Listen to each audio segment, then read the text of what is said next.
আসসালামু আলাইকুম এভরিওয়ান, আশা করি সকলে ভালো আছেন। ওয়েলকাম করছি চীনের রান্নাবান্নার পক্ষ থেকে। তো বিরিয়ানি আমরা কম বেশি সকলেই রান্না করতে জানি। তো আজকের রেসিপি আমার বিরিয়ানি। তো আমি কিভাবে বিরিয়ানি রান্না করি সেটাই আজকে আমি আপনাদের সাথে শেয়ার করব। তো আপনারা আমার ভিডিওটি দেখার আগে যারা এখনও আমাদের চ্যানেলটিকে সাবস্ক্রাইব করেননি, প্লিজ আমাদের চ্যানেলটিকে সাবস্ক্রাইব করে পাশে থাকা বেল আইকনটি অন করে দিবেন। এবং যারা ফেসবুক পেজ থেকে দেখছেন তারা একটি লাইক এবং পেজটিকে ফলো দিয়ে আমাদের পাশেই থাকবেন। এখানে নিয়েছি কাঁচামরিচ, কিছু কাঁচামরিচ আমি ফালি করে নিয়েছি, আর কিছু কাঁচামরিচ নিয়েছি গোটা। এখানে নিয়েছি পেঁয়াজ কুচি একটু বেশি পরিমাণে। এখানে নিয়েছি এলাচ 5টি, লবঙ্গ 5টি, এখানে নিয়েছি জয়ফুলের গুঁড়া, এখানে নিয়েছি দারচিনি, নিয়েছি আদা বাটা, আর এখানে নিয়েছি তেজপাতা। তো এখানে নিয়েছি আলুগুলোকে আমি ভালোভাবে ছিলে তারপরে এভাবে একই রকম সাইজ করে কেটে ধুয়ে পরিষ্কার করে নিয়েছি। আর আলুগুলো একটু বড় করে নিয়েছি। বিরিয়ানিতে আলু বড় করে দিলে খেতে কিন্তু ভীষণই ভালো লাগে। তো আমার সবগুলো আলুর সাইজ একই রকম দেখতেই পাচ্ছেন। এখন আমি একটু হলুদের গুঁড়া আর একটু লবণ দিয়ে আলুগুলোকে ভালোভাবে মেখে নেব। এখন আমার মাখা হয়ে গিয়েছে। এই পর্যায়ে একটি ফ্রাই প্যানে পরিমাণ মতো তেলটা গরম হয়ে আসলে আমি এখানে পেঁয়াজ কুচি দিয়ে দিয়েছি, আর এই পেঁয়াজটাকে আমি বেরেস্তার জন্য ভেজে নেব। তো পেঁয়াজ বেরেস্তা আমরা সকলেই জানি কিভাবে ভাজতে হয়।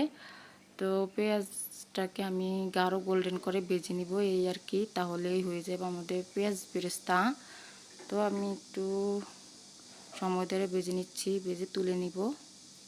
তো একই তেলে আমি দিয়ে দিলাম আলু মেখে রাখা, হলুদ লবণ দিয়ে।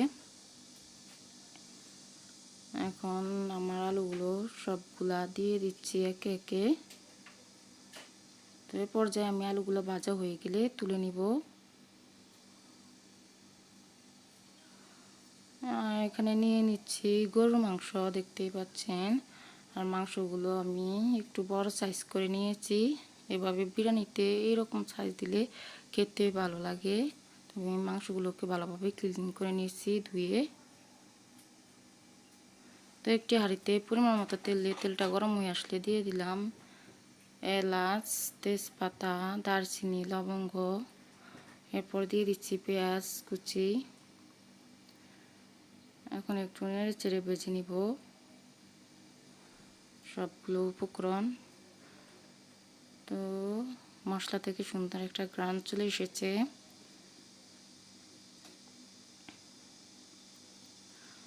এখন এই পর্যায়ে আমি অ্যাড করে দিব কাঁচামরিচ বা অন্যান্য মশলা। দিয়ে দিলাম কাঁচামরিচ, আদা বাটা।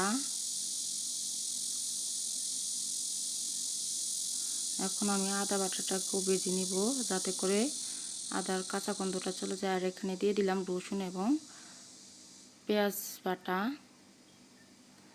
এখন আমি সবগুলো উপকরণ ভালোভাবে একটু সময় ধরে ভেজে নিব যাতে করে রসুন পেঁয়াজের কাঁচা গন্ধ চলে যায়। এখন আমি একটু নেড়ে চেড়ে ভেজে নিচ্ছি। তো এই পর্যায়ে আমার ভাজা হয়ে গিয়েছে। তো এখন আমি অ্যাড করে দিব অন্য মশলা। দিয়ে দিলাম ধনিয়ার গুঁড়া,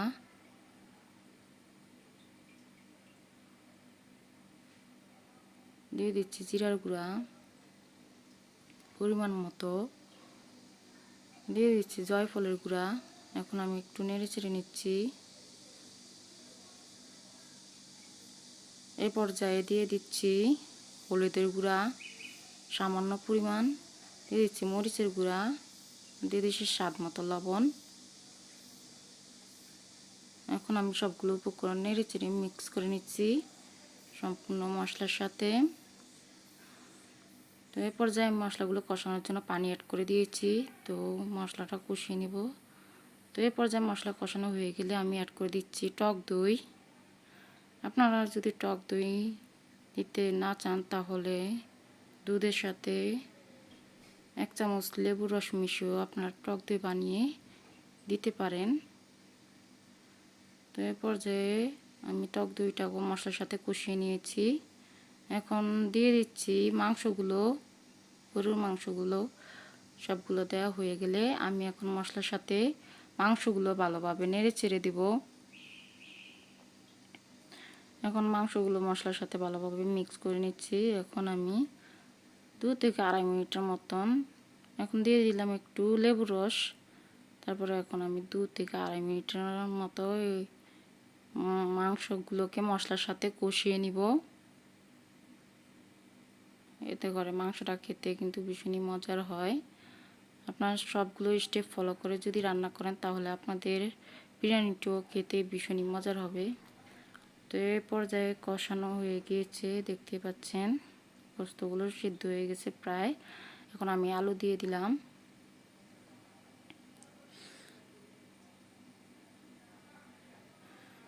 তো আমি আলুটাকেও মাংসের সাথে সিদ্ধ করে নিব। এখন এই পর্যায়ে আমি আলুটা সিদ্ধ হওয়ার জন্য মাংসের সাথে কিছু পানি অ্যাড করে দিচ্ছি, যাতে করে মাংস এবং আলু খুব ভালোভাবে সিদ্ধ হয়ে যায়। তো এই পর্যায়ে আমি আবার রেখে দিচ্ছি।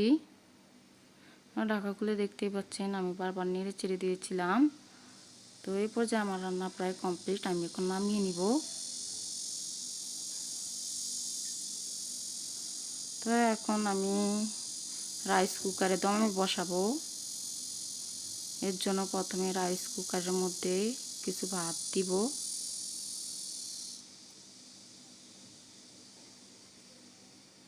এরপর মাংস দিব। এরপর আমি আবার ভাত দিব। তারপর মাংস দিয়ে এভাবে লাস্টে কিছু কিশমিশ দিব। তো এভাবে স্টেপ ফলো করে আপনারা সম্পূর্ণ স্টেপ বাই স্টেপ ফলো করে যদি বিরিয়ানিটা রান্না করেন তাহলে কিন্তু আপনাদের বিরিয়ানিটা পারফেক্টলি হবে। তো আমার সবগুলো প্রায় দেওয়া হয়ে গিয়েছে, এখন প্রায় শেষ পর্যায়ে চলে এসেছি। এখন আমি মাংসগুলো দিয়ে দিচ্ছি। সবগুলো মাংস দেওয়া হয়ে গিয়েছে। এখন আমি উপরে আরও কিছু ভাত, বাসমতি রাইস ছিল, তো এগুলা দিয়ে দিলাম। এরপর কিছু কিশমিশ দিয়ে দিচ্ছি, দিয়ে এখন দমে বসিয়ে রাখবো। তো তারপর 15 মিনিট পর ফিরে এলে দেখতে পাচ্ছেন কতটা লোভনীয় হয়েছে আর কতটা ঝরঝরো হয়েছে। আর দেখুন মাংসটা কতটা সফট হয়েছে, একেবারে খেতে ভীষণই মজার হয়েছিল বিরিয়ানিটা। আপনারা যদি একবার হলো বাড়িতে ট্রাই করে দেখেন তাহলে আমাদের ভিডিওগুলো ছাড়া সার্থক হলো। তো আশা করি এই ভিডিওটি সকলেরই ভালো লেগেছিল। যদি ভালো লেগে থাকে তাহলে লাইক, কমেন্ট, শেয়ার করতে ভুলবেন না এবং প্লিজ আমাদের চ্যানেলটিকে সাবস্ক্রাইব করে দিবেন।